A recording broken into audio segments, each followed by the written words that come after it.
Alright, so first looking at this, I'm sure plenty of you know what this already is just by the magazine box here.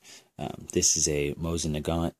This is an M44. I bought this about a couple months ago. When I bought it, it already had the bent bolt kit and the scope mount installed on it. So before anybody goes crazy on me and starts freaking out and saying, how could you do that? It was already done, and it was a decent enough job.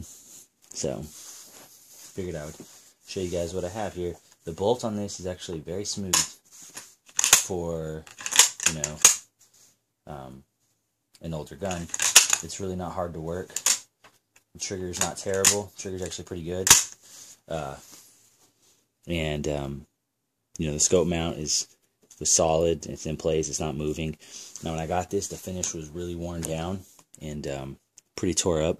So I actually refinished it with, you can see here, the person who had it before me took out the pins, the scope, the sight block, and I guess they did some type of, they filled it in somewhat, but did the same up here. Took the bayonet lug off, and there's some scratches down there. I really don't know what that is. It's just small scratches. I don't know if that's, the tool they used to get it off scraped all the way down it, but it's not bad enough to cause any harm. But refinished it though to clean it up a little bit, and what I used to refinish it is actually appliance epoxy is what it's called, and it actually is holding up very well. You know, it doesn't scrape off with your finger.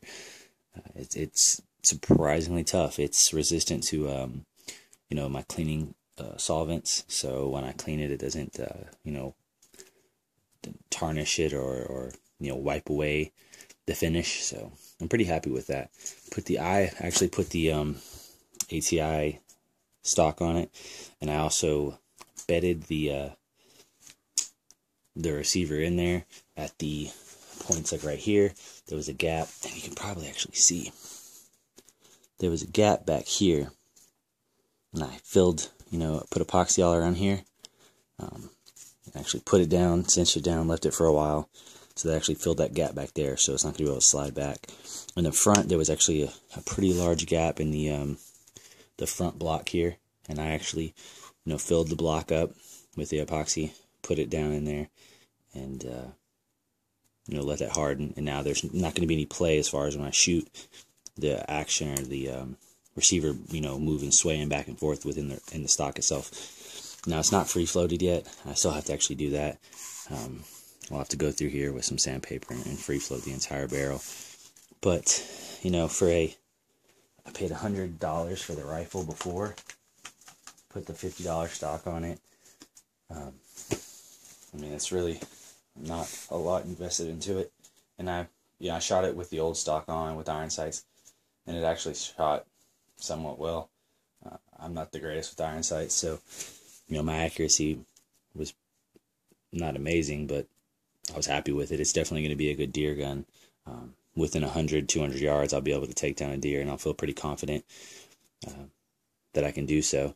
I put a butt pad on it to reduce some of the recoil, because with the M44, any of the carbine length Mosins, the kick is pretty substantial. I mean, it's a pretty hard hitting round. You can see what the round is. I mean, it's a pretty big bullet, similar to like 30-06. So it hits pretty hard, and it kicks a little bit. It's not terrible, but, you know, adding that buttstock makes it to where it's completely controllable, and it's not a pain to shoot multiple times. Debating on whether or not I'm going to thread the muzzle and put a muzzle brake on there to help with like muzzle flip when I shoot or anything like that, but I don't know if I'm going to do that yet. We'll see. So I hope you like it.